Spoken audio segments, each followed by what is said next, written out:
Senhor amado, te agradecemos por mais estes momentos de louvor e adoração na tua presença. Não tem nada que se compare do que poder te louvar e te adorar. Isso parece loucura para quem não crê em ti ou para quem não vê que tu és digno de adoração. Muitos nos acham loucos, mas a tua própria palavra diz que o Senhor usa as coisas loucas para envergonhar as sábias. E ninguém entende as coisas do Espírito pela carne ou pelo próprio entendimento. Só discerne as coisas do Espírito de Deus pelo Espírito de Deus. Obrigada porque podemos te adorar. Quando erguemos as nossas vozes e cantamos a ti, não estamos cantando para o vento, para a nuvem. Estamos cantando para um Deus vivo, um Deus real, um Deus que a cada manhã renova a sua misericórdia sobre as nossas vidas e nos sustenta, que dá o ar que respiramos, que dá a beleza dos pássaros, das borboletas, das diversos tipos de flores e plantas para embelezar o nosso olhar, Senhor. Muito obrigada, Senhor. É a ti que nós honramos, é a ti que nós adoramos. E porque te reconhecemos como um Deus vivo e poderoso, nós queremos agora nos sentar aos teus pés e ouvir a tua voz, Senhor. Fala conosco, fala comigo, Senhor, que estou ministrando a tua palavra e quero aprender de ti.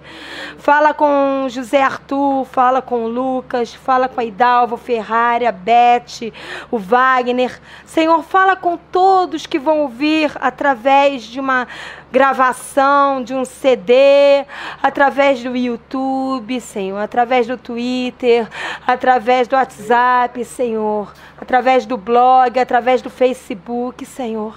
Fala com cada um, Pai. Cada um, essas palavras têm chegado ao longe. Irmãos que estão em Taubaté, São Paulo, irmãos que estão em Mendes, Rio de Janeiro, irmãos que estão na Flórida, Senhor, que estão no Texas, Senhor. Oh, Deus, irmãos que estão no Reino Unido, Senhor, estão ouvindo essas palavras. Manda mesmo ao longe, Senhor. Não que eu seja alguma coisa em mim mesmo, Senhor. Eu não sou nada em mim mesmo. Que nós diminuamos, que o Senhor cresça. Importa é que a tua palavra seja anunciada e vidas sejam curadas, edificadas, porque o Senhor se importa com vidas, Senhor. E nós amamos as vidas porque o Senhor as ama profundamente, Senhor. Fala com cada um de nós, em nome de Jesus Cristo. Amém. A palavra que o Senhor quer ministrar aos nossos corações hoje, para quem gosta de título, é a influência de uma liderança. É bem verdade que há vários tipos de lideranças. Há a liderança de uma nação. No caso do Brasil é a presidência. No caso dos estados é o governo. No caso das cidades é a prefeitura. No caso dos bairros são os subprefeitos. Há lideranças em escolas, que são os diretores. Há lideranças em sala de aula, que são os professores. Há liderança numa família, que é o chefe da família, que é o pai, o marido, que é o cabeça da família. Há liderança no aconselhar aos filhos, que é bem verdade que os filhos buscam conselho com as mães. Há liderança, todo lugar há liderança. Em todo lugar há hierarquia. A hierarquia no mundo espiritual, entre os anjos. A hierarquia até entre a Trindade, Pai, Deus Pai, Jesus Filho e Espírito Santo. A hierarquia na igreja. Nós vamos ver isso aqui através da palavra. O Senhor colocou líderes na igreja. Só que liderança nunca foi sinônimo de impor vontades. Nunca foi sinônimo de amassar ou anular a personalidade de alguém. Nunca foi sinônimo de tirania. Todo líder tirano não foi um líder segundo o coração de Deus, porque o próprio Deus não é tirano. A palavra de Deus nos mostra que o Espírito Santo de Deus, ele é um gentleman. Ele respeita o nosso livre-arbítrio, a nossa livre escolha. O Senhor não impõe a palavra dele goela abaixo. Tanto que a palavra de Deus diz para a igreja: eu estou à porta, lá em Apocalipse, e bato. Aquele que abrir a porta, eu entrarei e cearei com ele, terei intimidade com ele. Ele não força ninguém a nada. Quando ele dá ordens na Bíblia, obedece quem quer. Porque liderança nunca foi sinônimo de tirania, nunca foi sinônimo de manipulação ou de obstinação. Mas é bem verdade que agora falando em termos de igreja e do Senhor, independente de denominação, não estou falando de igreja prédio, de igreja templo, de igreja denominação. Eu estou falando da igreja do Senhor nos 4 cantos da terra. O povo que o Senhor vem buscar, que não tem nome, é a noiva, é a igreja de Cristo, de Jesus Cristo. Ela, aqui na terra, ela se divide em igrejas locais. Eu já expliquei isso numa outra ministração. A igreja de Cristo é uma só, mas por conta de viabilidade, ela se divide por cidades, ela se divide por bairros, ela se divide por ruas, porque não daria para se reunir todo mundo no mesmo lugar, então ela se divide. E em cada igreja local há uma hierarquia. Vejamos, vamos abrir lá no texto de 1 Coríntios, capítulo 12, para vermos isso. Eu gosto de mostrar tudo que eu ministro debaixo da autoridade do Senhor na palavra, porque jamais eu quero que alguém diga: você está ministrando do que você acha, do seu achismo. Não, eu ministro e mostro na palavra, porque a palavra é que é a verdade. 1 Coríntios, primeira carta para a cidade de Corinto, 1 Coríntios capítulo 12, de 27 a 31. Vou ler ele todo. O texto todo, de 27 a 31. Olha o que diz. Ora, vós sois corpo de Cristo e individualmente membros desse corpo.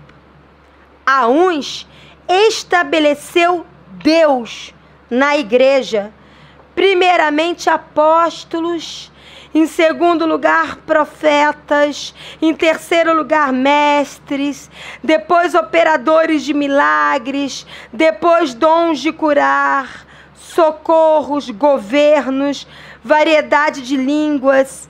Porventura são todos apóstolos, ou todos profetas, são todos mestres ou operadores de milagres, têm todos dons de curar, falam todos em outras línguas, interpretam-nas todos.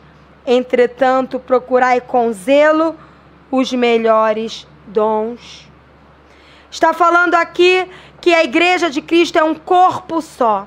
Assim como você olha para o seu corpo tem olhos, tem nariz, tem corpo, tem ouvidos, tem pescoço, tem membros superiores com as mãos, tem membros inferiores com os pés, tem o tórax, tem o quadril, e tem uma coisa muito importante, tem as juntas e medulas, porque senão o corpo estaria todo desmembrado. E o corpo, para funcionar, ele tem que ter as suas articulações, a sua musculatura, a sua estrutura óssea, tem que ter a circulação sanguínea para o corpo ser um organismo vivo. Assim é a igreja. Cada parte do corpo, do seu corpo, tem importância. A pessoa, quando perde um dedo, já faz falta. Basta você arrancar uma unha, dói.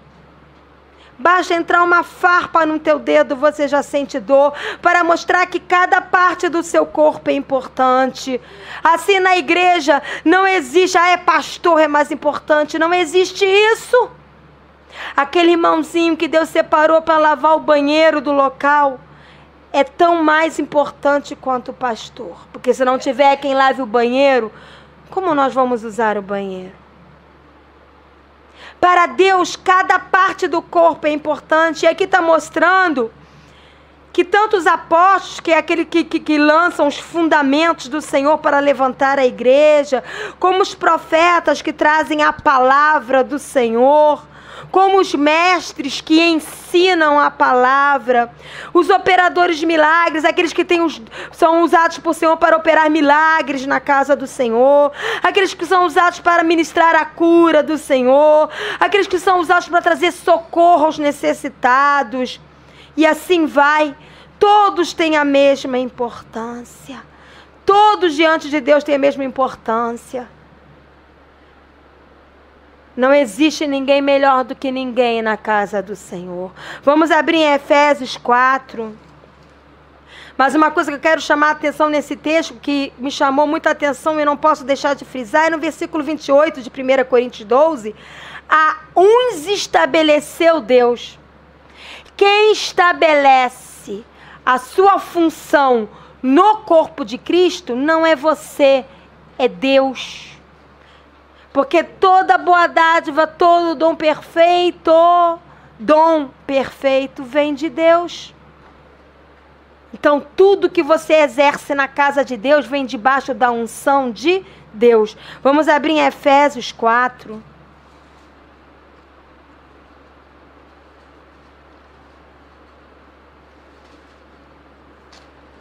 Efésios capítulo 4.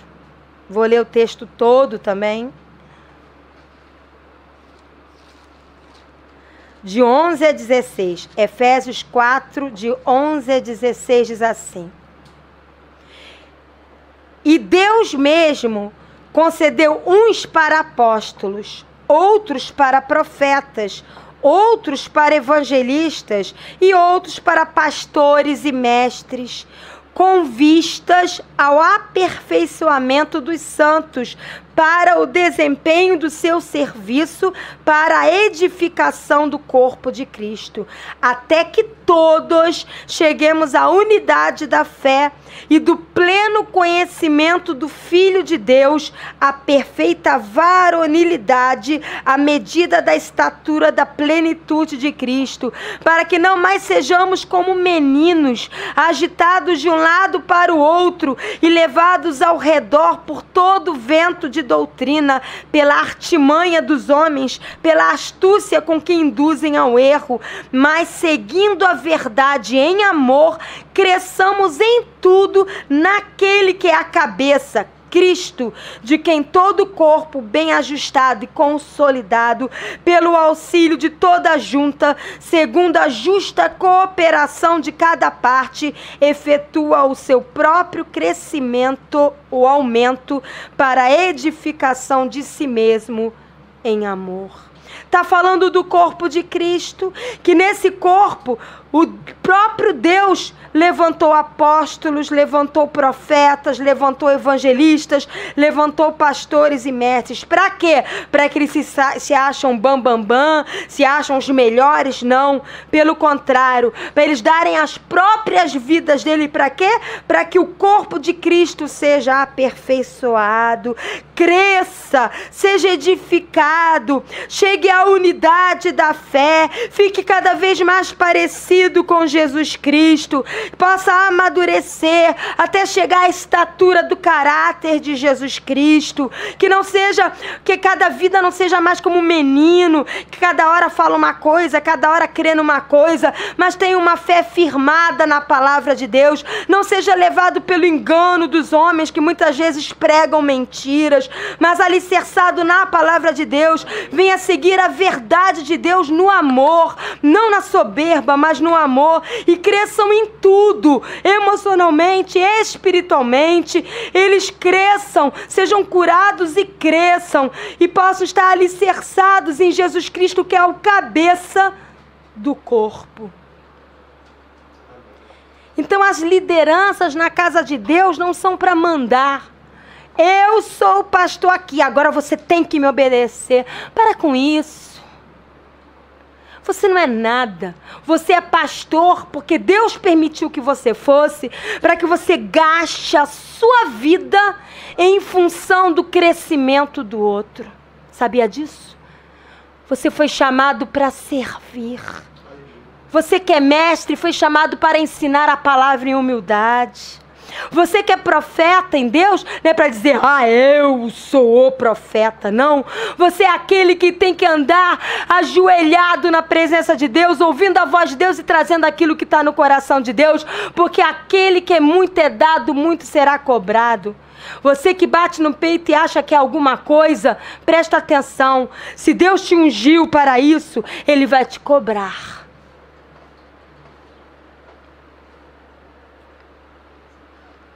A igreja, ela tem lideranças chamadas por Deus para que o corpo seja edificado.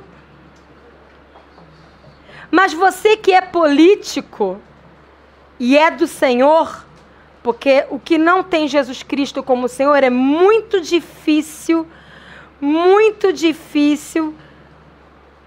fazer a vontade de Deus. Você só consegue fazer a vontade de Deus se você tem Jesus Cristo como Senhor da sua vida e anda aos pés dele. Então, por isso que há tanta corrupção na política.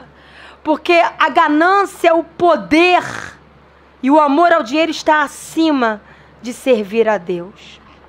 Mas você que é político e é do Senhor, você que é patrão, tanto que há textos na Bíblia que mostram que as autoridades, que os patrões, que os empregados, que os pais, que o chefe de família, que as mães que são do Senhor, devem exercer essa autoridade debaixo do amor, da unção e da graça que vem de Deus.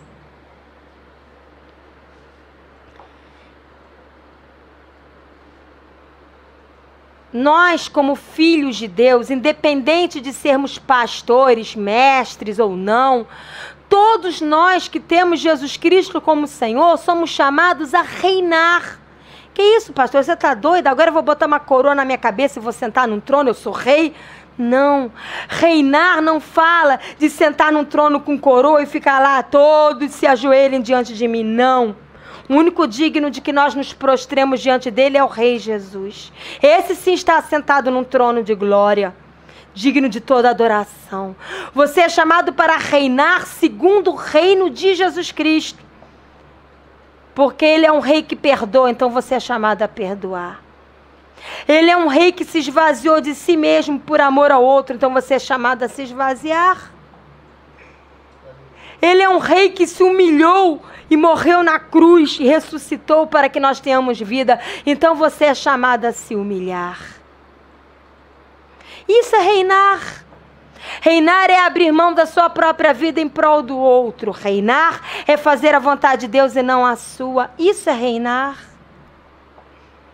E eu não vou ler, só vou citar, mas em Apocalipse capítulo 1, versículo 6... e Apocalipse 5, versículo 9 a 10, vou falar de novo, depois de você ler com calma. Eu só citei aqui para provar que nós somos chamados a reinar, que nós somos reinos e sacerdotes. Você lê depois Apocalipse 1, versículo 6.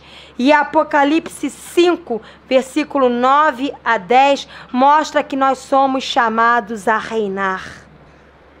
Mas isso foi uma introdução ao que Deus quer nos falar esta noite. A pergunta é, se nós somos chamados a reinar com Cristo como filhos de Deus, que tipo de reis e profetas nós temos sido? O mundo está olhando para a igreja e está encontrando que tipo de reis e profetas. Vamos abrir no livro de 2 Crônicas, capítulo 18, e eu vou ler todo. Sabe por que eu estou falando vou ler todo? Porque um amado e querido de Deus me deu uma opinião que eu acatei. Falou para mim, minha amada, por que você não leu o texto todo? E depois você o explica, porque se você interrompe ele no meio, a gente se confunde. E eu acatei. Eu achei isso de muita sabedoria de Deus. E eu resolvi fazer isso. 2 Crônicas 18. Diz assim. Vou ler ele todo, hein? É um pouquinho grande, mas vale a pena. Vamos embora. Vamos que vamos. Presta atenção nessa. Isso não é uma história, isso aconteceu de fato. Não é uma historinha para embelezar a Bíblia. Presta atenção que aqui tem ensinamentos profundos. Diz assim: tinha Josafá riquezas e glória em abundância, e aparentou-se com Acabe. Ao cabo de alguns anos, foi ter com Acabe em Samaria. Acabe matou ovelhas e bois em abundância para ele e para o povo que viera com ele, e o persuadiu a subir com ele a Ramote Gileade. Acabe, rei de Israel, perguntou a Josafá, rei de Judá: irás tu comigo a Ramote-Gileade? Respondeu-lhe Josafá: serei como tu és, o meu povo como o teu povo, iremos contigo à peleja. Disse mais Josafá ao rei de Israel: consulta primeiro a palavra do Senhor. Então o rei de Israel ajuntou os profetas, 400 homens, e lhes disse: iremos à peleja contra Ramote-Gileade ou deixarei de ir? Os profetas disseram: sobe, porque Deus a entregará nas mãos do rei. Disse, porém, Josafá: não há aqui algum profeta do Senhor para o consultarmos? Respondeu o rei de Israel a Josafá: há um ainda, por quem podemos consultar o Senhor, porém eu o aborreço, porque nunca profetiza de mim o que é bom, mas somente o que é mau. Este é Micaías, filho de Imlá. Disse Josafá: não fale o rei assim. Então o rei de Israel chamou um oficial e disse: traze-me depressa Micaías, filho de Imlá. O rei de Israel e Josafá, rei de Judá, estavam assentados, cada um no seu trono, vestidos de trajes reais, numa eira entrada da porta de Samaria, e todos os profetas profetizavam diante deles. Zedequias, filho de Kenaana, fez para si uns chifres de ferro e disse: assim diz o Senhor, com estes escornearás os círios, até de todos os consumir. Todos os profetas profetizaram assim, dizendo: sobe a Ramote-Gileade e triunfarás, porque o Senhor a entregará nas mãos do rei. O mensageiro que fora chamar a Micaías falou-lhe, dizendo: eis que as palavras dos profetas, a uma voz, predizem coisas boas para o rei. Seja, pois, a tua palavra como a palavra deles, e fala o que é bom. Respondeu Micaías: tão certo como vive o Senhor, o que meu Deus me disser, isso falarei. E vindo Micaías ao rei, este lhe perguntou: Micaías, iremos a Ramote-Gileade a peleja ou deixarei de ir? Ele respondeu: sobe e triunfarás, porque eles serão entregues nas vossas mãos. O rei lhe disse: quantas vezes te conjurarei que não me fales senão a verdade em nome do Senhor? Então disse ele novamente: vi todo Israel disperso pelos montes, como ovelhas que não têm pastor. E disse o Senhor: estes não têm dono, torne cada um em paz para a sua casa. Então o rei de Israel disse ao rei Josafá: não te disse eu que ele não profetiza a meu respeito o que é bom, mas somente o que é mau? Micaías prosseguiu: ouvi, pois, a palavra do Senhor, vi o Senhor assentado no seu trono, e todo o exército do céu estava à sua direita e à sua esquerda. Perguntou o Senhor: quem enganará Acabe, o rei de Israel, para que subcaia em Ramote-Gileade? Um dizia desta maneira e outro de outra. Então saiu um espírito e se apressou diante do Senhor e disse: eu o enganarei. Perguntou-lhe o Senhor: com quê? Respondeu ele: sairei e serei espírito mentiroso na boca de todos os seus profetas. Disse o Senhor: tu enganarás e ainda prevalecerás. Sai e faze-o assim. Eis que o Senhor pôs o espírito mentiroso na boca de todos estes teus profetas, e o Senhor falou o que é mal contra ti.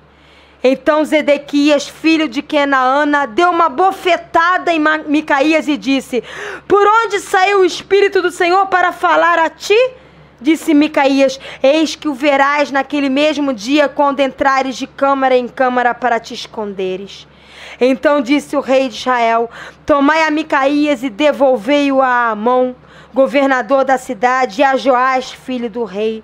E direis: assim diz o rei: metei este homem na casa do cárcere e angustiai-o com escassez de pão e de água, até que eu volte em paz. Disse Micaías: se voltares em paz, então não falou o Senhor, na verdade por mim. Disse mais: ouvi isto, vós todos os povos. Olha então o que aconteceu. Antes de eu continuar a ler, eu vou explicar o que eu li até agora, depois para continuar a ler o final da história. O que aconteceu aqui? Antes de eu contar o final da história, deixa o final de suspense. Aconteceu que o rei Acabe, que era rei de Israel, recebeu o rei Josafá, que era rei de Judá, no seu reino. E o rei Josafá, quando chegou lá, o rei Acabe matou muitas ovelhas e ofereceu de presente ao rei Josafá. E persuadiu, ele quis comprar o rei Josafá, dizendo: vem cá, você quer se aliançar comigo para que a gente lute junto contra o povo de Ramote Gileade? Entra nessa guerra comigo. E aí Josafá, inconsequentemente, de forma insana, se aliançou com ele. O que você fizer eu faço, o teu povo será como o meu povo será como o teu povo. E aí eles se aliançaram. Mas Josafá ainda tinha algum temor de Deus e falou: mas não é melhor consultar a palavra de Deus? Só que Acabe, o rei de Israel, ele tinha os seus profetas comprados e bajuladores, que profetizavam mentiras para poder corroborar o que Acabe queria fazer. E aí ele falou: aqui, eu tenho uns 400 profetas, vai, profetizem aí. E eles profetizaram: não, vocês podem ir lá lutar que vocês vão vencer. Mas aí Josafá, não muito convencido, porque ainda havia temor no coração dele: vem cá, eu não estou confiando muito nesses seus profetas, não. Tem algum profeta que realmente seja genuíno de Deus? Tem um lá, que se chama Micaías, mas eu não gosto muito dele, não, porque toda vez que ele profetiza aquilo que não me agrada. Eu prefiro os meus, que eles profetizam que me agrada. Mas aquele lá, que dizem ser de Deus, ele sempre profetiza aquilo que não está de acordo com o que eu quero. Mas manda chamar ele. Aí veio ele. E aí ele perguntou na frente de Josafá: e aí, Micaías, você acha que nós devemos ir lá lutar contra Ramote Gileade?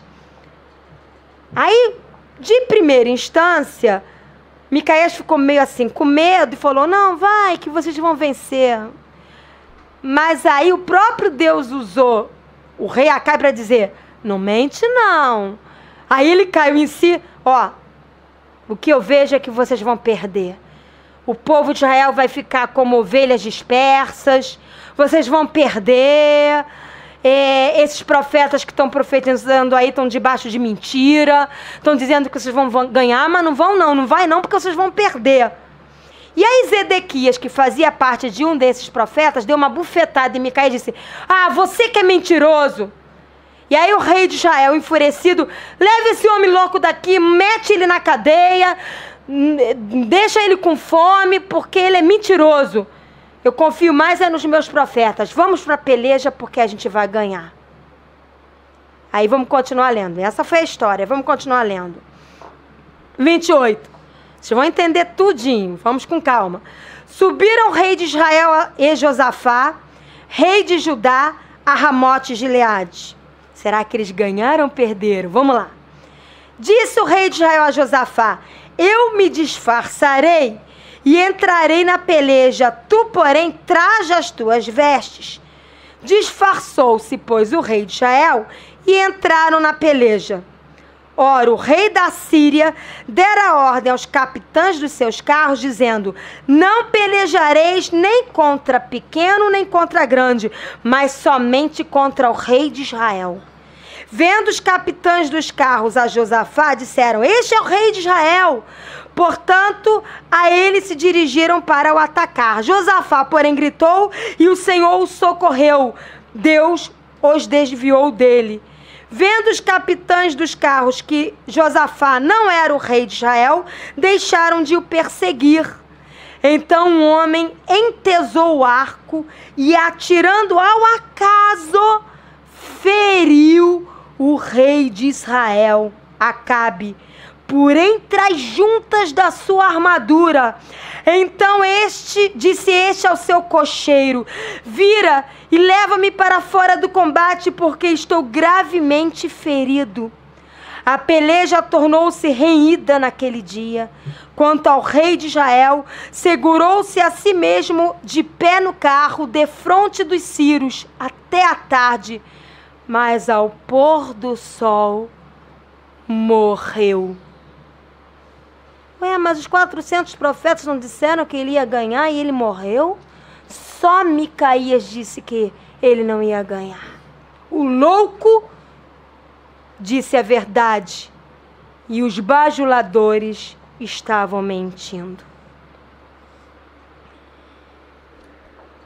Que tipo de rei nós temos sido na casa do Senhor? Há vários tipos de reis.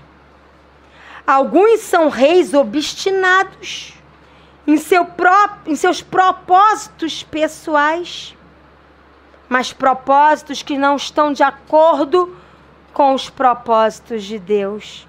Mas eles são tão obstinados e querem tanto fazer a sua vontade pessoal que ignoram os propósitos de Deus.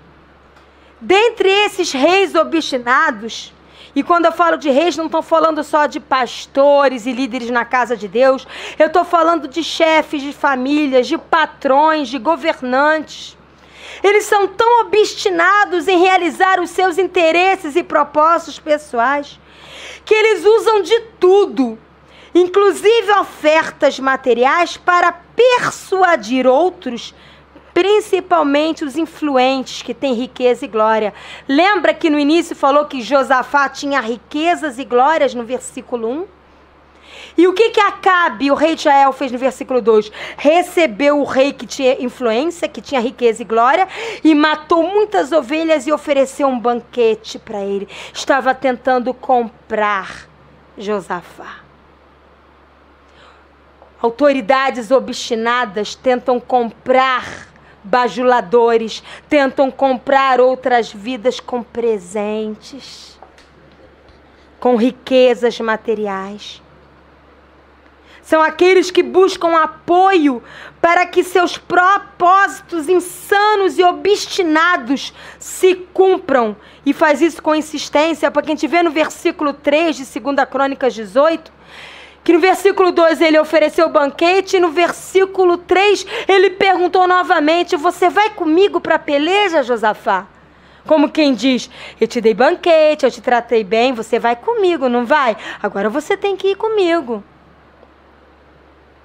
São obstinados, são cegos. Também tem aquelas autoridades, aquelas lideranças, aqueles reis, aqueles profetas que fazem aliança com outros para o mal. Aqui no final do versículo 3 diz que Josafá fez uma aliança com Acabe. Ele diz: serei como tu és, o meu povo como o teu povo, e iremos juntos para a peleja. Ele fez uma aliança. Quantos estão se aliançando para o mal? Para juntos desobedecerem à vontade de Deus e fazerem prevalecer as suas próprias vontades. Tem também aquelas autoridades que escolhem não dar ouvidos à voz de Deus para continuar obstinados em fazer prevalecer as suas próprias vontades.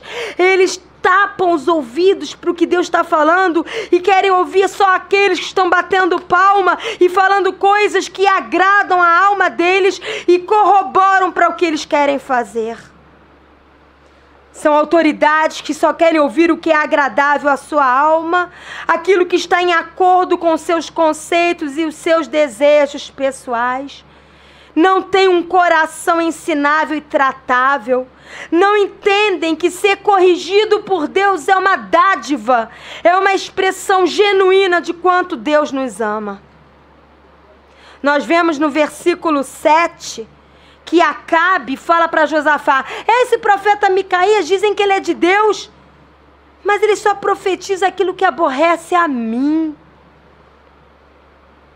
Não importa se ele profetiza o que é de Deus, se não me agrada, eu só aceito aquilo que me agrada.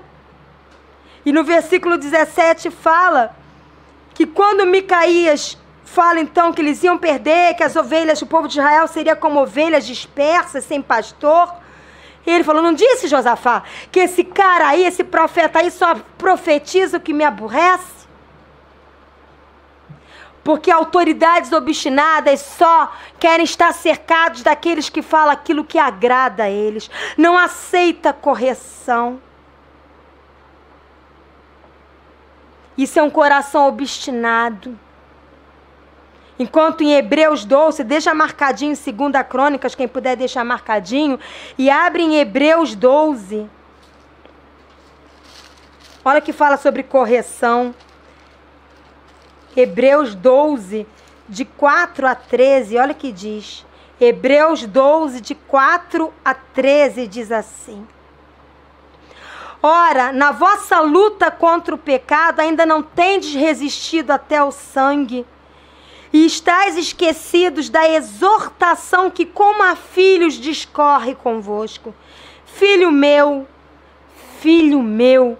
não menosprezes a correção que vem do Senhor, nem desmaies quando por ele és reprovado, porque o Senhor Deus corrige a quem ama e açoita a todo filho a quem recebe.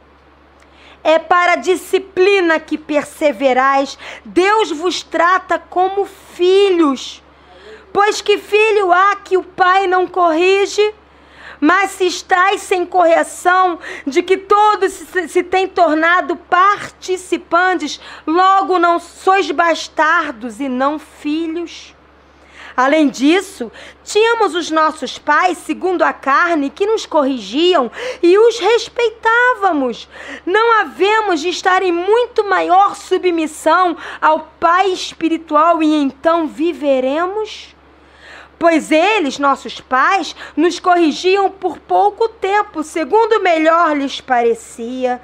Deus, porém, nos disciplina para aproveitamento, a fim de sermos participantes da sua santidade. Toda disciplina com efeito, no momento, não parece ser motivo de alegria, mas de tristeza. Ao depois, entretanto, produz fruto pacífico aos que têm sido por ela exercitados, fruto de justiça. Por isso, restabelecei as mãos descaídas e os joelhos trôpegos e fazei caminhos retos para os pés, para que não se extravie o que é manco, antes seja curado. É uma dádiva ser corrigido pelo nosso Pai Celestial. Ah, eu quero ser corrigida sempre. Eu não quero ser obstinada. Eu não quero ser cega. Eu não quero achar que eu tenho razão sempre. Longe de mim isso. Oh Deus, corrige-me quanto for preciso. Não tem melhor correção do que aquela que vem do Pai das Luzes, nosso Deus Celestial. Autoridades obstinadas. Você que exerce algum tipo de autoridade, todo mundo exerce algum nível de autoridade. Não tem nenhum ser humano que não exerça. Todos nós somos chamados para exercer autoridade em Jesus Cristo. Mas que tipo de autoridade nós estamos exercendo? Autoridades obstinadas são aqueles que vivem cercados de bajuladores para os seguirem e obedecerem cegamente. Esses bajuladores fazem de tudo, até mentem, usando o nome de Deus. Lembra? Os profetas, 400 profetas do rei Acabe, profetizaram dizendo: assim diz o Senhor Deus. Eles estavam profetizando mentiras e usaram o nome de Deus. Fazemos qualquer negócio, diziam eles. Os bajuladores, eles mentem usando o nome de Deus para agradar por interesse os seus líderes. E esses líderes, eles se apoiam e usam esses bajuladores para engrossar o couro do engano e afirmar que a sua própria vontade, que ele diz ser certa, é a vontade de Deus. Lá em 2 Crônicas 18, no versículo 12, diz que Acabe, ele enviou um mensageiro para chamar o profeta Micaías, e no caminho o mensageiro foi falando para Micaías: olha só, os 400 profetas de Acabe disseram que eles vão ganhar a guerra. Eu acho bom você dizer a mesma coisa para o seu próprio bem, falando com as palavras nossas. Foi isso que o mensageiro disse para ele: olha, não importa o que Deus está falando com você, minta. Diga o que vai agradar ao rei, se você quer viver. E o que a religiosidade e a autoridade obstinada está querendo fazer com os homens e mulheres genuinamente de Deus hoje? Calem a boca e falem o que nos agrada. Mas eu não vou me calar. Ainda que eu acabe como Micaías, no cárcere, sem pão e sem água, eu não sou melhor do que ele. Essas palavras que estão sendo ministradas aqui estão indo a longe, e eu sei que está desagradando a muitos. Eu não quero comprar briga com ninguém, mas eu não posso calar a minha boca. Se eu fui chamada para falar a palavra de Deus, eu vou falar, custe o que custar. Eu não temo pela minha própria vida, porque eu já não tenho vida, a minha vida é de Deus. E se a ele aprouver que eu acabe num cárcere, de bom grado eu vou para um cárcere. Mas vocês, autoridades obstinadas, religiosas, mentirosas, que vivem de bajuladores, que compram profetas para profetizarem aquilo que vai engrossar o couro das mentiras que vocês estão pregando, Deus vai julgar vocês, se vocês não se arrependerem.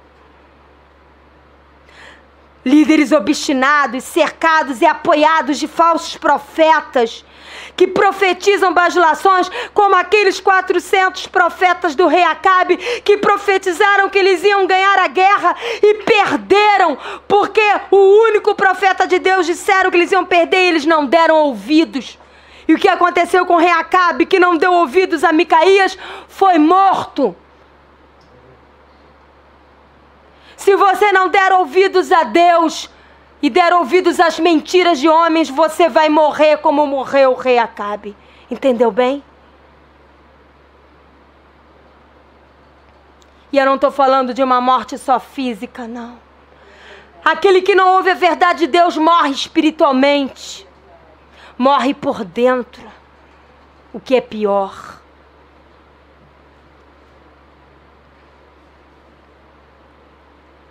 Mas ainda há reis que têm um certo temor no coração de Deus, como tinha Josafá. Tinha um certo temor de Deus no seu coração.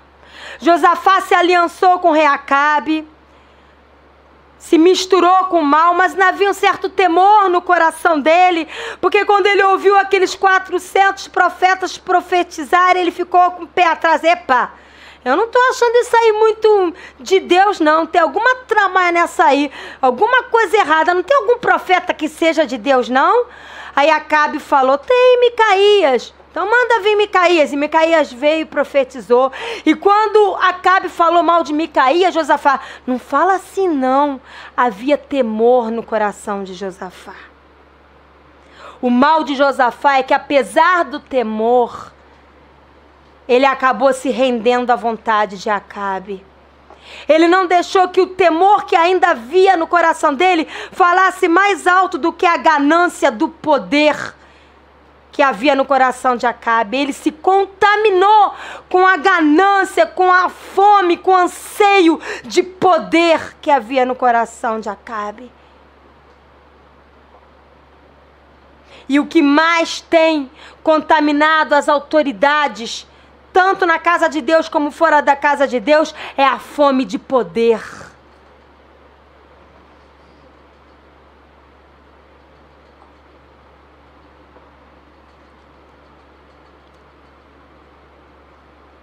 A palavra de Deus diz que nós precisamos escolher praticar aquilo que não magoa o coração de Deus. Josafá acabou não escolhendo, mas nós que temos temor de Deus precisamos escolher. Deixa marcado 2 Crônicas e abre em 1 Coríntios 10.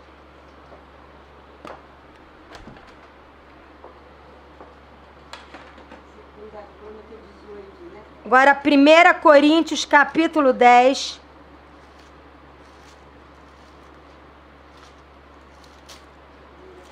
Primeira Coríntios, capítulo 10, 7 a 14. Olha o que diz. 1 Coríntios 10, de 7 a 14. Olha o que diz.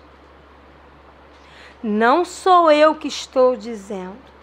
Ou cremos na Bíblia como palavra de Deus, ou não cremos. Não tem como estar em cima do muro. Eu creio em algumas coisas e outras não. Foi o mesmo Deus que a escreveu de Gênesis a Apocalipse. Não tem como arrancar algumas páginas e deixar só aquelas que agradam, porque senão estaremos agindo que nem Acabe. Olha o que diz aqui, versículo 7 a 14.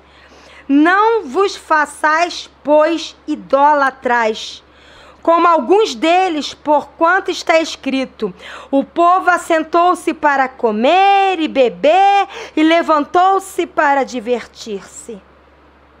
E não pratiquemos imoralidade, como alguns deles o fizeram, e caíram num só dia 23.000.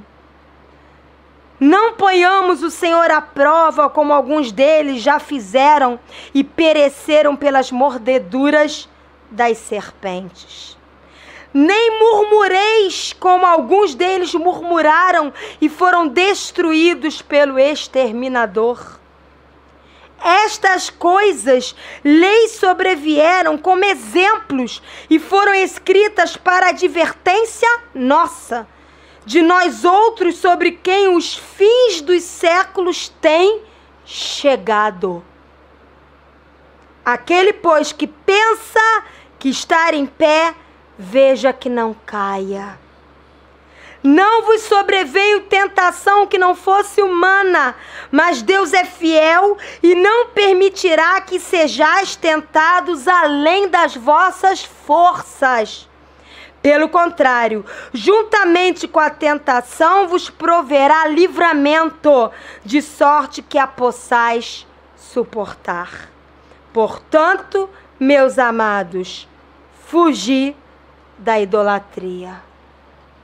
Nem tem muito o que explicar. É um texto muito claro. São escolhas. E o versículo 13 mostra o que vem antes do versículo 13, tudo é tentação. Você é tentado a idolatrar. Você é tentado a praticar a imoralidade. Você é tentado a ficar colocando o Senhor à prova. Você é tentado a murmurar. Você é tentado a cair, a não vigiar.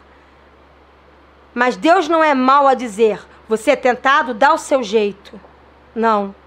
No versículo 13 ele fala: você é tentado, mas eu não permito que venha sobre você nenhuma tentação que você não possa suportar. Porque em mim, você encontra força para dizer não. Então somos indesculpáveis. indesculpáveis. Indesculpáveis. Não significa que não tenhamos momentos de fraqueza. Ah, pastor, agora nós vamos nos tornar super-heróis. Não. Quem aqui não se pegou contando uma mentira e se arrependeu depois? Quem aqui em um momento de grande pressão não magoou e gritou com alguém? Aquele que não tiver nunca feito isso, que atire a primeira pedra. Eu não vou pegar em pedra para atirar em ninguém. Quem aqui não comeu o que não devia, ou fez o que não devia em algum momento da vida?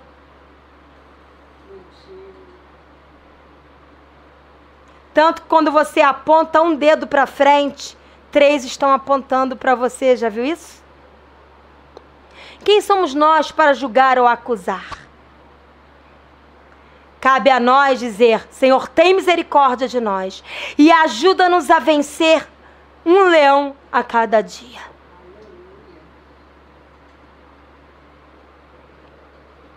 Mas é possível vencer. Senão Deus seria injusto demais. E Ele não é. Ele é justiça. Ele é fiel.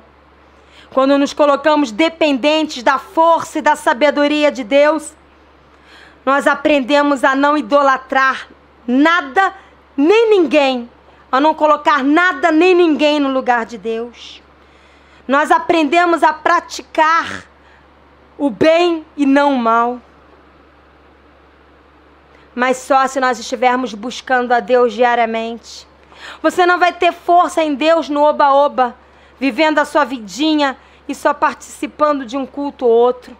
Culto é bom para que juntos nós podemos louvar ao Senhor, juntos nós podemos ler a palavra juntos, ouvir Deus juntos, mas o que te sustenta não é isso aqui não, meu querido ou minha querida.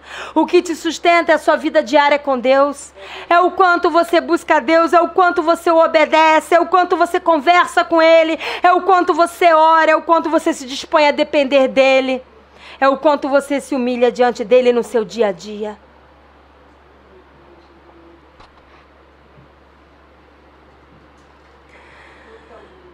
Josafá tanto tinha um certo temor de Deus, que quando aconteceu a peleja, lembra?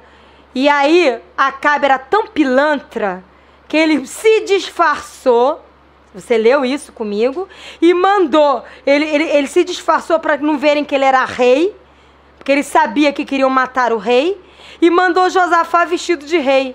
Pilantra, crápula, obstinado e covarde, porque a ideia foi dele, mas ele não se colocou na linha de frente. Ele mandou Josafá ir vestido de rei e ele foi disfarçado, porque a autoridade obstinada no fundo é covarde. Na hora do vamos ver, manda os fracos na frente. Mas Deus é tão justo que os que vieram atacar reconheceram que Josafá não era Acabe. E por acaso, diz aqui, por acaso, um arqueiro lá atirou a flecha e por acaso atingiu Acabe nas suas entranhas, por entre a sua armadura. Não adiantou ele estar vestido de armadura, porque quando Deus quer atingir, ele ultrapassa qualquer couraça de injustiça. Nós nos vestimos da couraça da justiça. Em Efésios 6, diz que os soldados de Deus, os filhos de Deus, se revestem da armadura, e uma parte da armadura é a couraça da justiça. Mas aquele que não quer o Senhor, que é obstinado, ele se veste da couraça da injustiça. Mas essa couraça da injustiça não impede de ser alvejado pela justiça de Deus. E Acabe morreu. E Josafá viveu. Deus socorreu Josafá. Deus socorreu Josafá. Que tipo de profetas nós temos sido? Alguns profetas são bajuladores e falsos. Já estou caminhando para o fim. Alguns profetas, mas pastora, para quem está ouvindo e é novinho na fé, o que é profeta? Nós todos somos chamados a profetizar. Eu não vou ler, mas lá na carta à igreja de Corinto diz que todos somos chamados a profetizar. Profetizar nada mais é do que anunciar a verdade, porque a maior profecia que existe está de Gênesis a Apocalipse, é a palavra de Deus. E todo aquele que abre a sua boca, conformosos são os pés daqueles que anunciam o evangelho, a verdade de Cristo. Todo aquele que se dispõe a anunciar a palavra de Deus em amor e autoridade é um profeta. Só que existem homens e mulheres com um chamado específico de profeta que traz o assim diz o Senhor, que é a direção rema, a direção de Deus específica para cada situação. Mas como estão os profetas hoje na casa de Deus? São bajuladores e falsos? Porque lá em 2 Crônicas, eu não vou ler de novo, em 2 Crônicas 18, de 9 a 11, mostra que aqueles 400 profetas, eles eram bajuladores. Eles bajulavam o rei Acabe. Eles se deixavam comprar pelo rei Acabe e profetizavam só aquilo que agradava aos interesses egoístas daquele rei malvado Acabe. Que tipo de profetas nós temos tido hoje na casa de Deus? Será que temos tido profetas como Jeremias foi? Ele falava tanto a verdade de Deus que ele foi colocado numa cisterna, numa lama de cabeça para baixo. Se você ler Jeremias, você vai ver isso. Ele foi perseguido quase até a morte. Por quê? Porque ele não fechava a boca dele, ainda que contrariasse as autoridades obstinadas, ele não fechava a boca dele de falar a verdade. Mas Deus vai julgar os falsos profetas. Vamos abrir lá em Jeremias, livro do profeta Jeremias, que eu amo de paixão. Dizem que ele é o profeta chorão, eu não acho não. Ele era um profeta sensível. Sensível, um homem e mulher sensível a Deus chora. Jesus chorou. Não é sinal de covardia, nem sinal de não ser espiritual chorar. Quem chora é porque está sensível à voz de Deus. Deus nos criou com emoções. Jeremias 28, de 15 a 17, olha o que diz. É o julgamento sobre falsos profetas. Aquele que está profetizando mentira para agradar a homens, para não ser perseguido. Olha o que diz aqui. Disse Jeremias, o profeta, ao profeta Ananias: ouve agora, Ananias, o Senhor não te enviou, mas tu fizeste que este povo confiasse em mentiras. Pelo que assim diz o Senhor, eis que te lançarei sobre a face da terra, morrerás este ano, porque pregaste rebeldia contra o Senhor. Morreu, pois, o profeta Ananias no mesmo ano, no 7º mês. Ui! Ele pregava mentira e rebeldia. Jeremias 29, capítulo seguinte, de 8 a 9, olha o que diz, Jeremias 29, de 8 a 9. Porque assim diz o Senhor dos exércitos, o Deus de Israel: não vos enganem vossos profetas que estão no meio de vós, nem os vossos adivinhos, nem deis ouvidos aos vossos sonhadores, que sempre sonham segundo o vosso desejo. Porque falsamente vos profetizam, eles em meu nome.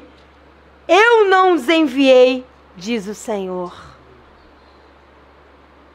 É para os dias de hoje, sabia? Sabia que é para os dias de hoje também? É para os falsos profetas que estão se levantando nesses dias. Olha o que diz em Jeremias 29, 21 e 23. Jeremias 29, 21 diz assim: assim diz o Senhor dos exércitos, o Deus de Israel, acerca de Acabe, filho de Colaías, e de Zedequias, filho de Maaseias, que vos profetizam falsamente em meu nome. Eis que os entregarei nas mãos de Nabucodonosor, rei da Babilônia, e ele os ferirá diante dos vossos olhos. Versículo 23. Porquanto fizeram loucuras em Israel, cometeram adultérios com as mulheres de seus companheiros e anunciaram falsamente em meu nome palavras que não lhes mandei dizer. Eu o sei e sou testemunha disso, diz o Senhor. É tudo muito sério. Olha o que diz em Jeremias 29, 31 e 32. Jeremias 29, 31 e 32 diz assim: manda dizer a todos os exilados, assim diz o Senhor acerca de Semaías, o Neelamita, porquanto Semaías vos profetizou, não o havendo eu enviado, e vos fez confiar em mentiras. Assim diz o Senhor: eis que castigarei a Semaías, o Neelamita, e toda a sua descendência. Ele não terá ninguém que habite entre este povo, e não verá o bem que hei de fazer ao meu povo, diz o Senhor, porque pregou rebeldia contra o Senhor. Mas claro, impossível. No Novo Testamento também fala, eu gosto também de mostrar no Novo Testamento que é a Nova Aliança, em 1 João, vamos para a carta de 1 João 4, de 1 a 6, olha o que diz. 1 João 4, de 1 a 6, olha o que diz.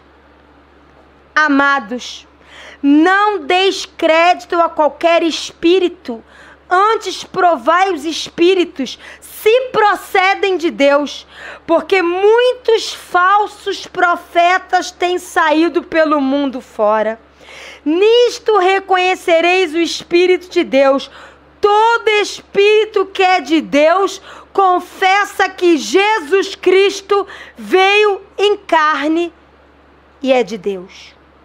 E todo espírito que não confessa a Jesus Cristo não procede de Deus. Pelo contrário, esse é o espírito do anticristo, a respeito do qual tendes ouvido que vem e presentemente já está no mundo. Filhinhos, vós sois de Deus e tendes vencido os falsos profetas, porque maior é aquele que está em vós do que aquele que está no mundo. Eles, o do mundo, procedem do mundo. Por essa razão falam da parte do mundo e o mundo os ouve. Nós somos de Deus. Aquele que conhece a Deus nos ouve. Aquele que não é da parte de Deus não nos ouve. Nisto conhecemos o espírito da verdade e o espírito do erro. É para esses dias. É a palavra de Deus. 2 João, um pouquinho mais à frente, não tem capítulo, só tem versículo, é uma pequena carta. 2 João 7 a 11, olha o que diz. 7 a 11. Porque muitos enganadores têm saído pelo mundo fora, os quais não confessam Jesus Cristo vindo em carne. Assim é o enganador e o anticristo. Acautelai-vos para não perderdes aquilo que temos realizado com esforço, mas para receberdes completo galardão. Todo aquele que ultrapassa a doutrina de Jesus Cristo e nela não permanece, não tem Deus. E o que permanece na doutrina de Jesus Cristo, esse tem tanto Deus Pai como Filho. Se alguém vem ter convosco e não traz a doutrina de Jesus Cristo, não o recebais em casa, nem lhe deis as boas-vindas, porquanto aquele que lhe dá boas-vindas faz-se cúmplice das suas obras mais. O que está querendo dizer aqui? Que só aquele que reconhece que Jesus Cristo é Filho de Deus, que viveu aqui como homem, que morreu na cruz e derramou o sangue dele para nos perdoar de todo pecado, que deu a vida dele por nós, que ressuscitou o terceiro dia, que está vivo, está sentado no trono reinando e que vai voltar. Só quem crê nisso tem o Espírito de Deus. Está aqui na Bíblia. Aquele que não crê em Jesus, não tem como Deus permanecer nele. Porque aquele que não crê no Filho não pode crer em Deus, porque Jesus é Filho de Deus. E aquele que quer ter comunhão, quando fala de entrar na nossa casa, nós somos casa espiritual onde Deus habita. Então fala que você não pode deixar que os ensinamentos que negam Jesus entre dentro de você, que é casa onde Deus habita.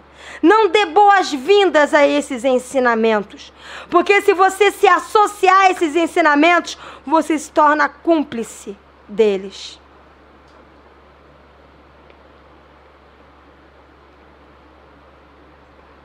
Todo falso líder, toda falsidade, como Acabe era falso, vai ser morto como Acabe foi morto. Vai ser desmascarado como Acabe o foi. Mas eu tenho uma boa notícia para contar, para terminar. Aleluia!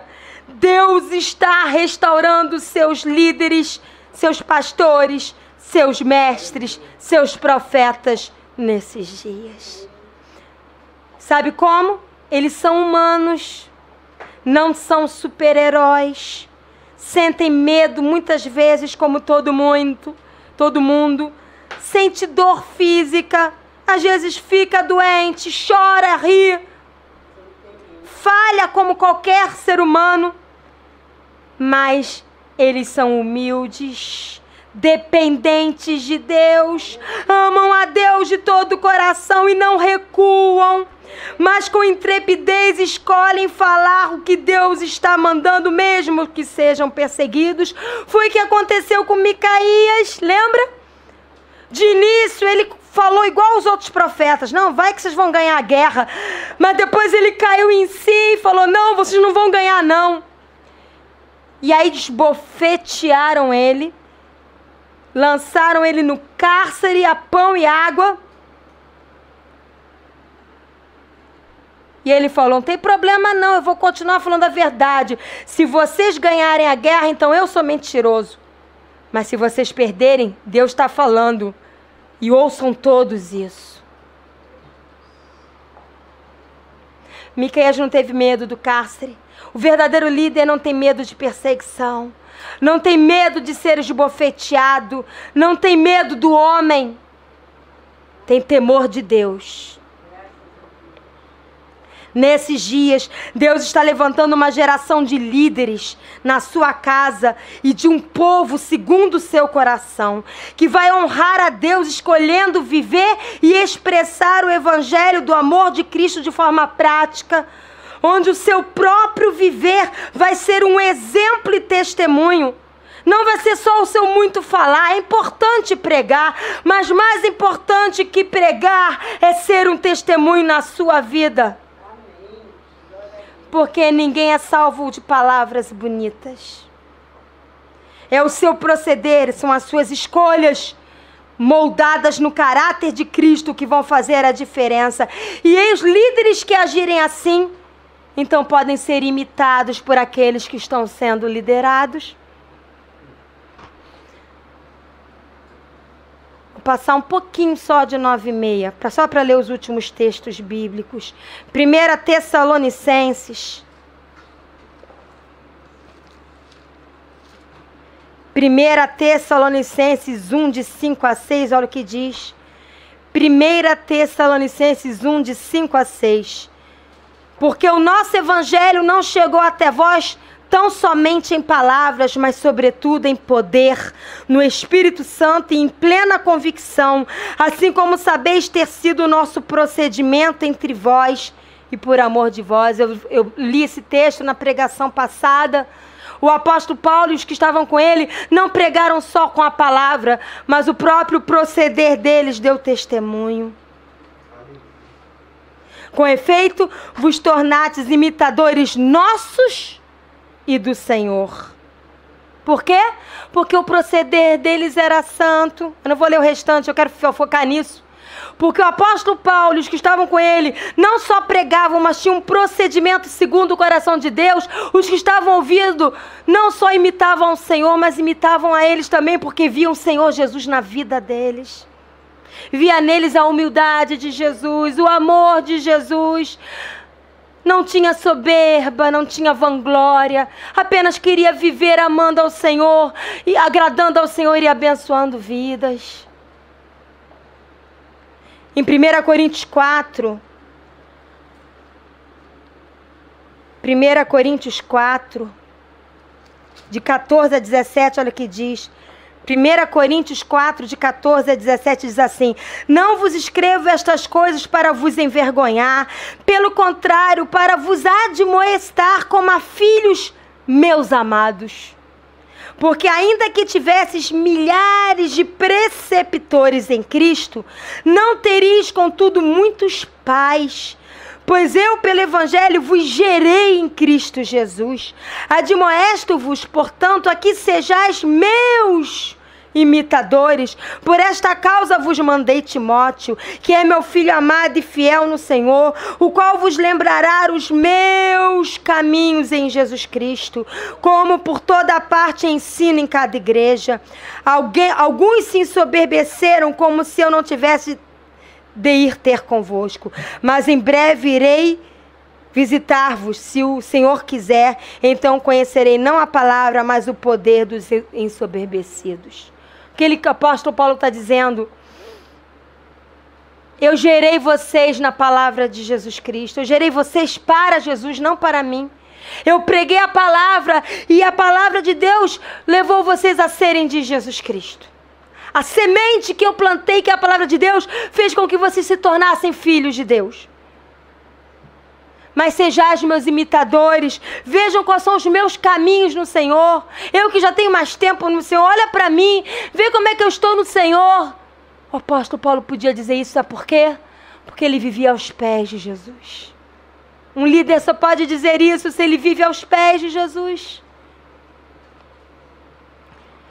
E para terminar, depois de você ler 1 Coríntios 11:1 com calma, eu não vou ler agora, também fala de ser imitadores de lideranças, 1 Coríntios 11:1. E para terminar, vamos ler Filipenses 3. Toda vez eu falo isso, o pastor Paulo Cardoso, meu amado, que fez o meu casamento com meu marido, pastor muito querido, eu louvo a Deus pela vida dele. Ele falava aqui, ele parafraseava Filipenses, ele falava: filho, pense. Filipenses 3, de 17 a 20, diz assim: irmãos, quem está falando é o apóstolo Paulo. Irmãos, sede imitadores meus e observai os que andam segundo o modelo que tendes em nós. Pois muitos andam entre nós, dos quais repetidas vezes eu vos dizia, e agora vos digo, até chorando, que são inimigos da cruz de Cristo. O destino deles é a perdição, o Deus deles é o ventre, e a glória deles está na sua infâmia, visto que só se preocupam com as coisas terrenas, pois a nossa pátria está nos céus, de onde também aguardamos o Salvador, o Senhor Jesus Cristo. O apóstolo Paulo, e eu termino aqui, está dizendo: imitem como eu vivo em Jesus. E observem todos que andam com vocês, se eles também andam como eu ando em Jesus. Porque há muitos que se dizem andar em Jesus, mas na verdade são inimigos da cruz de Cristo.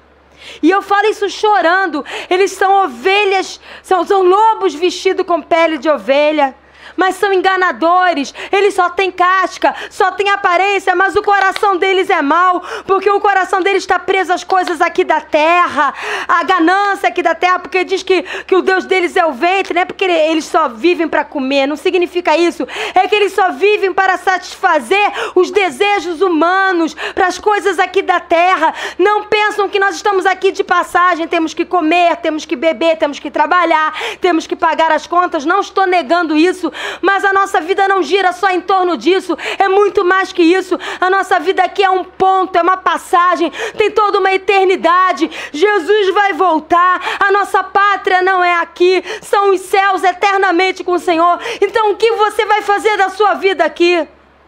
Você vai viver como vivem aqueles que não creem em Deus? Comamos e bebamos porque amanhã morreremos? Não. Todo mundo é eterno. Ou com Deus ou com o diabo.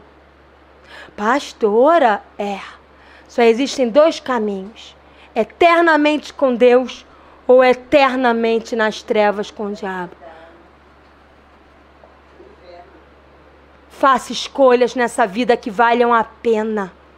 Líderes, liderem segundo o coração de Deus para que valha a pena. Em nome de Jesus. Amém e amém.